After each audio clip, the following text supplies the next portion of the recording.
So what I would love to talk to you about is really how do we think about a world where there are lots of things that we would like to do, but not enough money to do all of it. And we argue we should think about where we can do the most good first. It's really not all that complicated, and that's also why this is not a complicated talk or a complicated argument. It's really, in many ways, just basic good sense, I would argue. How do we do the most good first? Well, the world has promised the so-called Sustainable Development Goals. That's something that every government, the Spanish government, all of the governments in the world have signed up to. So 193 countries have signed up to do from 2016 to 2030. And if you look at what it actually promises, it pretty much promises everything to everyone, everywhere, all the time. And so not surprisingly, it has lots and lots of targets. It has officially 169 different targets. There are many hundreds of promises.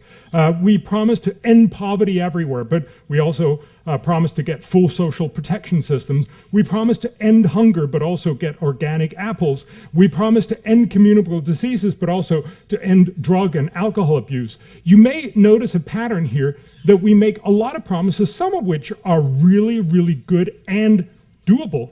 Some others, like drug and alcohol abuse, we almost don't know how to do it. It's still a nice thing to promise. And we promise to fix war, climate change, pollution, corruption, chronic disease, education, biodiversity, reduce inequality, get jobs for everyone, promote sustainable tourism, promote lifestyles in harmony with nature, and increase urban parks for the disabled. And many, many more targets. If you read it, I promise you, you will stop reading before the end.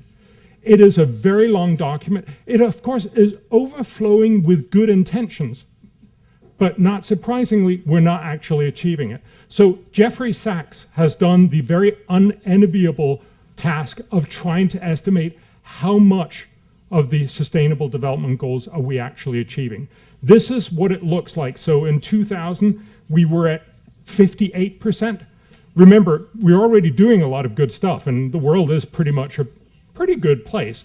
And what we see over the time period is that we've actually gotten up to about 67%.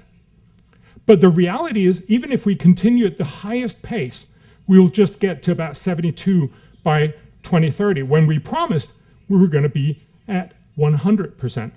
We're basically setting ourselves up to make everyone be let down because we're not going to achieve everything. Indeed, if we continue this trend out, it more looks like, and this is new data, if you look in the book, the book data is from 2022, this is from 2023, so it ends up being not 2030, but 2080. In the book it says 78, but you know, roughly the same thing. We're going to be half a century late on our promises.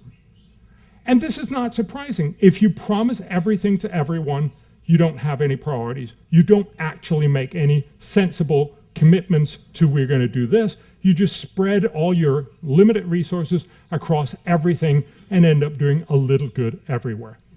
We can do much more good, but it requires us to prioritize. Why don't we prioritize? Well, in many ways, most of us prioritize in a very simple way. There's an overwhelming number of good causes, and so most governments, most donors, and indeed most SDG investors will typically spend most of their money on stuff that have the following causes, like a lot of cute animals, or a lot of crying babies, or a lot of NGOs that are very good at getting their message out. None of these things are particularly good ways of prioritizing. We can do a lot better. And so what I'm going to present to you here tonight, and what I talk about in the book, and I hope you'll get a chance to read the book, even if we've already told you the ending, is there are a lot of things. So, sorry, I wanted to say this first. So I work with an organization called the Copenhagen Consensus. We've been making priorities for almost 20 years and basically asking where will the next euro or dollar or shilling or CD or whatever your currency is do the most good? Where can we do extra good in the world? We've worked with more than 300 of the world's top economists, as Maria mentioned, including 7 Nobel laureates. We've looked at a lot of different areas. So we worked in Haiti, Bangladesh, Andhra Pradesh, Rajasthan, Ghana, Malawi. We have tried to do this for both climate and health and HIV. And we've also worked with the UN on trying to find the smartest targets for the world. Mind you, they didn't listen, so this is what you get for not listening. This was what we did. I don't expect you to read all of this, but we actually did cost-benefit analyses of all the different things that you could do in the world back in 2015. And what this basically shows is the longer the line, the bigger the impact, the more bang for your buck, the more good per euro spent. So long lines, good, short lines, not so good. That was the basic point that we tried to make, and this was our starting point for the book that you have here today. For this book, we basically went through all of the solutions that are proposed in the Sustainable Development Goals, and then we said, together with hundreds of the world's top economists, looked across all targets and tried to find the places where we could do the very most good. And the way we define that is to say, for every euro spent, you do at least 15 euros worth of good. So 15 times the benefits are 15 times the cost or more. And that's really what we're presenting here tonight. These are the outcomes, and this will actually, if you have the book, this is on the Spanish version on page 47. And this is the giveaway. If you have this, you don't really need any more. At least to guide your information, you might want some more information about how we got there. But these are the 12 things, as Maria mentioned: tuberculosis, maternal newborn health, malaria, nutrition, chronic diseases, childhood immunization, education, agricultural research and development, e-procurement, land tenure, trade, and skilled migration. Then what you see here is how many lives we save with these. Not everything saves lives, obviously. How much of the economic benefits there are. Not everything has economic benefits. They all have costs, because what we're looking at is how you can spend money and do good. There's some things that don't need money, but a lot of things do, and those are the ones that we're looking at. This is the total cost involved. That's the one I'm going to be talking about. But remember, there's also a non-financial cost. So for instance, when you ask mothers to go get their kids vaccinated, they need to take a day off, or at least half a day off, go to the doctor with their kid, maybe take a bus, and they have to pay for their own ticket. They have to pay for the fact that they don't work for half a day or a full day. Those are real costs, but it's not costs that we need to come up with. So these are the non-financial costs out here. In total, what we find is all of these promises will cost $41 billion. I'm sorry, I'm going to talk in dollars, but it's roughly a euro, right? So $41 billion, of which $6 billion is not financial. So we need to come up with $35 billion each and every year. I don't have $35 billion. I don't think any of you, I've not been told that any one of you have $35 billion. If you do, come up and see me afterwards. But in the international system, of course, $35 billion is a rounding error. It's a very, very small amount of money to be spending. And the benefit is that this will save 4.2 million lives each and every year. That's the addition of all these things up here. And it will make the poor half of the world $1.1 trillion richer. So for $35 billion, we can save 4.2 million lives and make the world $1.1 trillion better. That's the real bottom line. That's what's so beautiful about this. If we do smart stuff, we can do an amazing amount of good. That's what I'm hoping we'll do. And it really is not rocket science. That was where I was trying to go before. Look, if money is scarce, where's the biggest bang, as Americans like to say? Well, cost-benefit analysis can show you that some things deliver huge benefits for small cost. Some things deliver small benefits for huge cost. And many things we just don't know how to fix. Now, if this is the world, I tend to be the guy who says, why don't we do these things first? Why don't we do the smart stuff first before we do the stupid stuff or the we don't know stuff first? It's not rocket science again, but apparently it needs to be said. Now I've said it. This is what the book says. And now I'd love to show you 3 good ideas of what we can be doing. So I'm simply going to take 3 of these issues. I'm sure we could talk about all of the 12, but you don't have all night, and I've not been allowed to talk to you all night. But if there's anything else, please bring it up in the questions afterwards. I'm going to talk about education and maternal and newborn health and tuberculosis. So education, everyone agrees that education is a huge issue.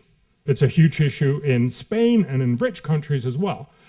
And you can also see all the people who have authored this. So again, I should just say, I'm not smart. I just work with a lot of really smart people. I'm just the sort of sock puppet that talks about all these smart things, right? So these are the real great guys. So Noam Angrist from University of Oxford is the lead author on the paper on education. And what he and many others point out is we have a learning crisis. Children around the world are now in school, but they're learning very little. Actually, the world's poor half, which are the ones that we're looking at in this book, they have doubled their per student spending over the last 25 years, but there's been virtually no impact in learning. This, of course, is really serious. We're spending lots of money, and we're not really seeing a difference. Actually, it's worse than that. So the UN systematically asks young people these questions. So there's about 370 million children in primary education in the lower and lower middle income countries. They're technically literate, but they have no understanding. One of the questions that you give a 10-year-old is the following question. Now, it's important you have to read this. If I say it out loud, you can answer it. But if you have to read this. So we ask these 10-year-old kids to read the following sentence. VJ has a red hat, a blue coat, and yellow socks. What color is the hat? It's red. And we all know in here, but actually 80% of young kids in the poor half of the world cannot answer this question.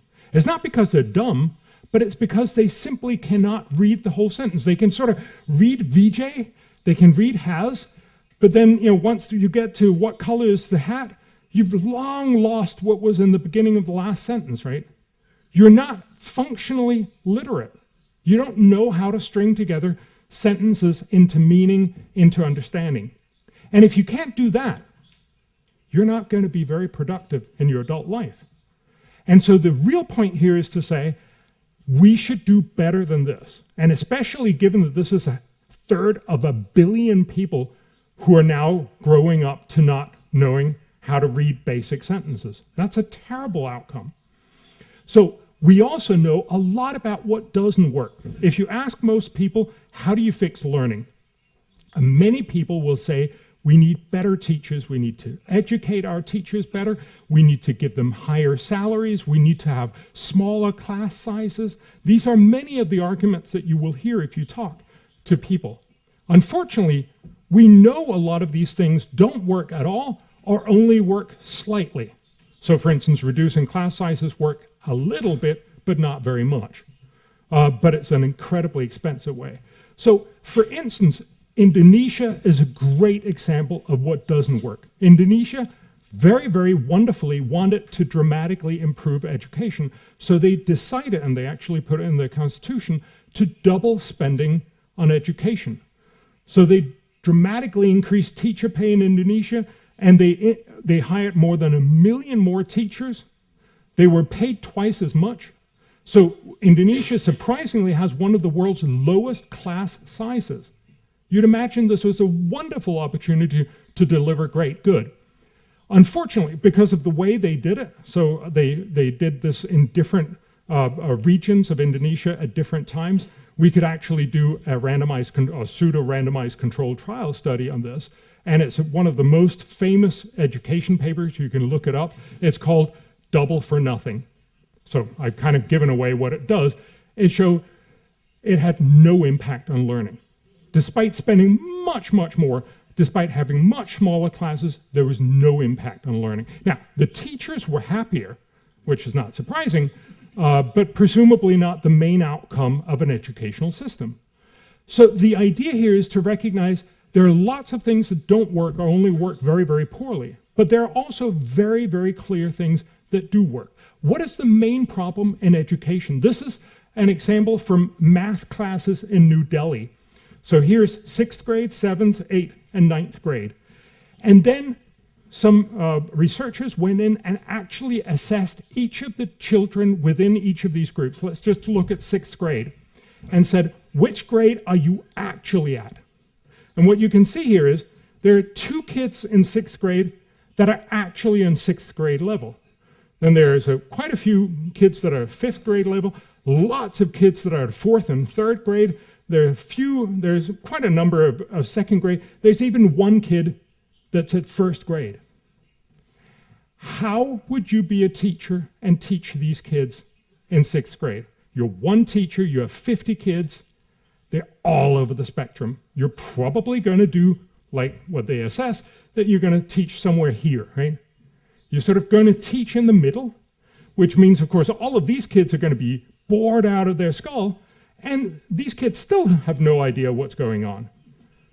So most kids don't get it for a very obvious reason. If you have all the 12-year-olds in one grade, but they're widely different, you're not teaching each one of them at their own level. And what the economists and all the education experts tell us is the way you have to teach people and kids is to teach them at their own level. The problem is, and this is also why, for instance, reducing the class size doesn't really help all that much, because if you only had 50% of them, you'd still have the same problem. You really need to come down to, 1 or 2 kids before you can have a big impact. But fortunately, there is another way to teach each kid at his or her own level. Place them in front of a tablet with educational software 1 hour a day. This educational software will very quickly find out where that particular student is and start teaching at his or her exact level. That means that they can suddenly learn much better. And because it's only 1 hour a day, you can share that tablet with many other kids, so it'll be less costly. Also, if you give them the tablet, they're just going to watch movies on it. So the point is, you actually want to make sure that it's just an educational tool, right? If you do that, you can get a huge impact. How huge? Well, it turns out that if you do this for a student, so imagine you have an 8-hour school day, 7 hours of that school is still going to be the same old, boring, incompetent schooling. You're not going to learn very much, but 1 hour a day, you're going to be in front of a tablet and you will learn a lot. If you do that through one whole school year, it turns out this will cost about $31 per kid per year. But the benefit is that you, by the end of the year, will have learned 3 times as much. You'll have learned as much as what would normally have taken you 3 years to learn. Now, we're not making them Einsteins, right, because the school is not very good, so 3 times good, not very good is still not amazing, but it's much, much better. And it turns out that this will actually mean that each one of these kids will become smarter and hence more productive in their adult lives. And over their adult lives, they will make up money that's almost equivalent to about $2,000 more in income. Spending $31 to deliver $2,000 of good is an incredibly good idea. So the basic outcomes we really say is, one is learning according to level, and that is with technology, as I mentioned, putting kids in front of a tablet 1 hour a day with educational software. There's also a way to do this cheaper, because very clearly getting a tablet, getting power, all kinds of other things, there are lots of costs involved in this. So one way of making it cheaper is to do it without technology. So Pradham, which is one NGO in India, actually does this without technology. So they simply test all the kids once a year, and then 1 hour a day, they take all the, and I'm sorry, I don't mean to be rude or anything, they take all the dumb kids and put them in one grade, and all the medium kids put them in another, but it gets a very, very odd set up, right? Because you end up with 6-year-olds and 12-year-olds in the same grade. It has some social issues here, but it's also much cheaper. So you can do this and simply split classes into levels. There's another way, and this is the second way, namely structured pedagogy. Remember, most teachers in poor countries are only marginally better than their kids. And many of them have no idea of what pedagogy is. And in a big survey of teachers in poor countries, they said that 40% of all classes seem to be carried through with no sense of plan whatsoever. So fundamentally, we know that the standard way you teach fractions is you say, today, kids, we're going to learn about fractions, then you teach about fractions, and then at the end of the class you say, now we've learned about fractions. But 40% of teachers just go rambling on about fractions, maybe don't even introduce it. This kind of stuff doesn't really help. So one thing we found is make teachers better by, oh, this is not good.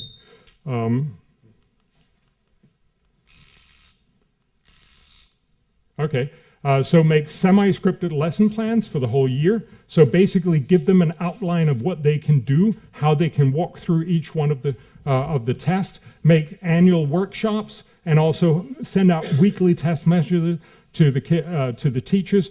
This week we're going to be talking about fractions. So you essentially help the teachers become smarter teachers. This up here with tablets, we help push Malawi. Malawi is now actually doing this for all their primary school students. This could be a fantastic thing, and I'm looking very much forward to see how well this does. This Kenya has been doing, and all of it is based on randomized controlled trials, massive amounts of students have already gone through. This is something we know works. And remember, because all of this has already been trialed, we also have included all the stuff. Sure, some of these tablets are going to get stolen. Some of this is going to be used up in corruption or incompetence.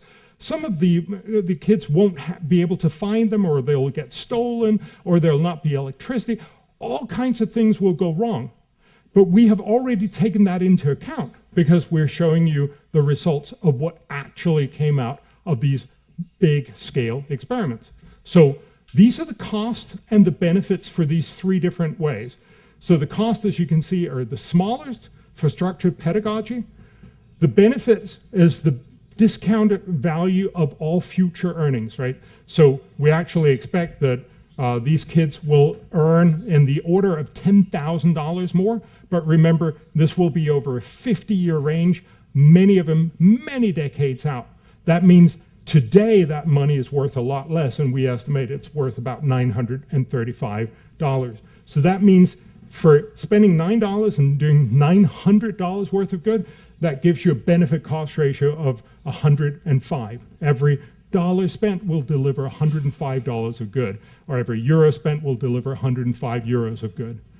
With technology, that was the tablet I talked to you about. That's almost $31, but it'll deliver almost $2,000 worth of good. That's 65. Without technology, it's less expensive, but the benefit is also much smaller. That gives you 48. In total, we don't know how governments are going to do this. We just assume you're going to do 1/3 of each, and that means we can actually do this for the average cost per student, and that gives you an average benefit cost ratio of 65. That means if we're going to do this for 90% of all kids in the poor half of the world, so 90% of the 467 million kids that are right now in primary school in low and middle income countries, that will cost about $8.7 billion, but the benefits will be in the order of $560 billion. This is a fantastic way to make the poor half of the world much, much better off. The point I've just done is I've tried to take you through the evidence of why this is a great investment. So not just tell you, oh, it's a great investment, right? But actually show you why this is and where this comes from the economists' arguments, and hopefully not too boring. But the beauty, of course, is that once you've had really smart people do this, you can actually just tell this number. You can just tell people, look, if you spend money on education in the smart way, that is, with learning at the right level and structured teacher plans, every euro you spend will deliver 65 euros of social benefits. And the beauty, of course, is nobody have to read the book or even read the paper or understand all this background. Everyone can understand that this is a great investment. This is one of the things that we should do as a civilization. So that's, I think, the real benefit of this sort of approach and this kind of argument.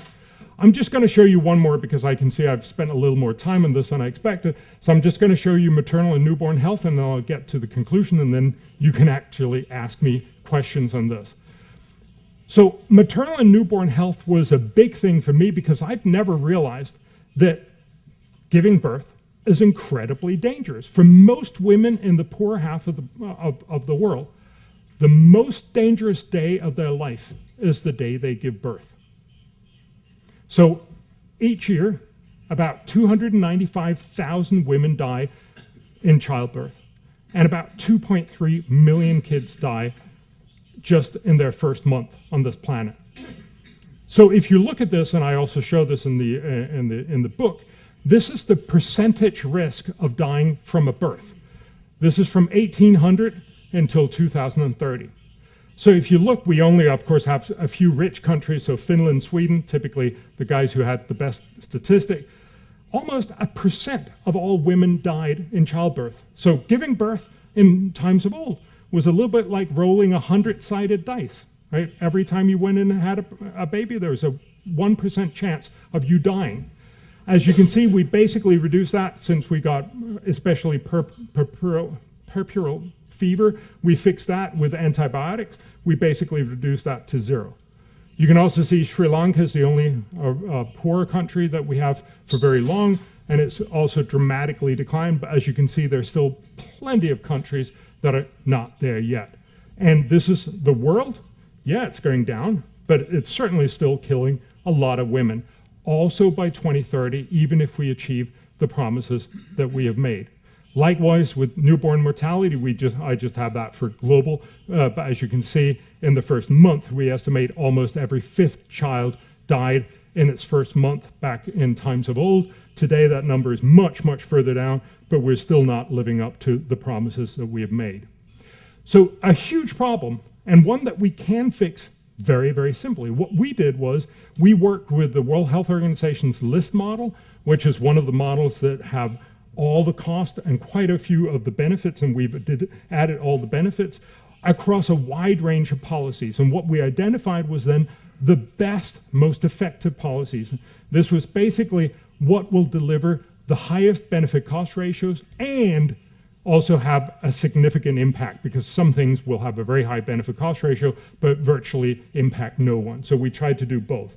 What we found was this was basic emergency obstetric and newborn care, what is called BMUNC, and also family planning.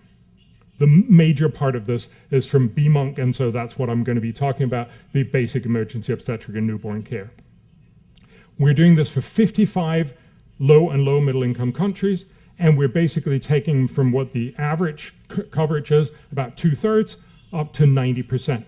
And then we're seeing how much will that cost and how much good will it do. Again, there's a lot of things that go into BMUNC. I'm not going to tell you all of this. This is a whole list that the World Health Organization recommends all countries and all institutions to do. You need to get women into healthcare facility. This is the main issue. About 2/3 are right now giving birth in facilities, but you need to get a lot more women in to give facility birth, because then if things go wrong, you can actually help them. But there's also a lot of other things. You, for instance, need to have disinfectants. Very simple thing. You would imagine this would be obvious in a hospital, but it's not. About 20% of all facilities in the world don't have disinfectants. It's not the same places all the time, right? It's just sometimes they don't have it and nobody have thought of buying it. And then, of course, you get more of an infection. I'm just going to show you one thing, namely neonatal resuscitation, but it's one of the many things that are necessary in order for kids to survive. So one of the things, again, I did not know is that birth asphyxia, so basically not being able to breathe when you're just born, is a huge issue. It kills more than 700,000 kids each and every year. This is true that it's a problem with having neonatal resuscitation, that you actually need to revive babies, even in rich countries. So in Europe, about 95% of all kids will just breathe on their own accord. But 5%, 1 in 20 kids, come out and don't breathe. You actually need to put positive air pressure into their lungs to get them to breathe. Now, of course, in rich countries like Spain, we have very expensive instruments to make sure that happens. But actually, you just need a very simple and cheap hand pump instrument, a resuscitator. It has this mask, and then it has a hand pump. And if you have that, if you're a woman that gives birth in a place that has this hand pump and also has a midwife or a nurse that actually knows how to use it, your child will survive. If you don't, it'll probably die. So we estimate this costs about $65 if it's used 25 times, which is the reasonable estimate of how much it can be used over 3 years. And add the healthcare worker, it costs about $5 to save a human life. This is just one of the many, many things we can do. Now, I'm not asking you to go out and start a GoFundMe campaign for this little thing, right? Because this is not what we need. It's not just that one simple thing. It's about getting all these institutions to be better funded, have more healthcare workers, have more disinfectants, and yes, have more resuscitators, so that when women come in and give birth, that will actually help. So what we find is the total cost per year is provider costs. So that's basically setting up the institutions, making sure all the things are there. It will cost about $2.7 billion more per year. The women's time is a lot of cost. It's $2.1 billion, and the incentives is about $200 million or $0.2 billion. These are the costs, not very much, about $5 billion in total cost per year. But the benefit is that it'll save 166,000 moms, or the value of about $32 billion. It'll save 1.2 million children, which is worth almost $500 billion. And then there's also a demographic dividend. Basically, if you have fewer kids because they now survive more, you actually have more capital to leave to each child, and that means you'll grow faster. It's basically what China has been doing for the last 20, 30 years. You have few kids, you have lots of capital, you have lots of movement, you get much richer faster. Eventually you'll run out, and that'll also be a problem, and China is now experiencing that. But this is a demographic dividend. It's not the main part, but it's $41 billion. The total benefit is in the order of $559 billion. To put it bluntly, if you divide those two numbers, you get a benefit cost ratio of 114. Every euro spent will deliver 114 euros of social benefits. Again, this is not rocket science. We could save so many people, and we could make so many kids more productive and hence make their societies richer in the future if we just did these very simple, basic things. I'm not going to talk about tuberculosis because I want to get to your, so I'm sorry, I'm just going to show you all the stuff you don't get to see. But fundamentally, the same point is true, right? For very little money, for about $6.2 billion, you can do an immense amount of good also for tuberculosis. It's exactly the same point as we've talked about before. It's 46 times the social benefits back. So this is really the point of the book, the point of my talk, and what I'd love to talk to you about now, that we have 12 amazing policies where we have very good evidence that if we spent our money here, we could do incredible good. As I showed you, and this is again what's on page 47 in the Spanish book, this is the overview. This is what we need to have everyone know, that these 12 things can deliver for $35 billion, can avoid 4.2 million deaths, and generate $1.1 trillion in economic benefits each and every year. This is just simply fantastic. So again, for $35 billion, we can save 4.2 million years. We can make the poor world $1.1 trillion richer every year. So my message here, and really the message that I hope you will carry on, is really whatever else it is we're doing, we should do this first. Thank you.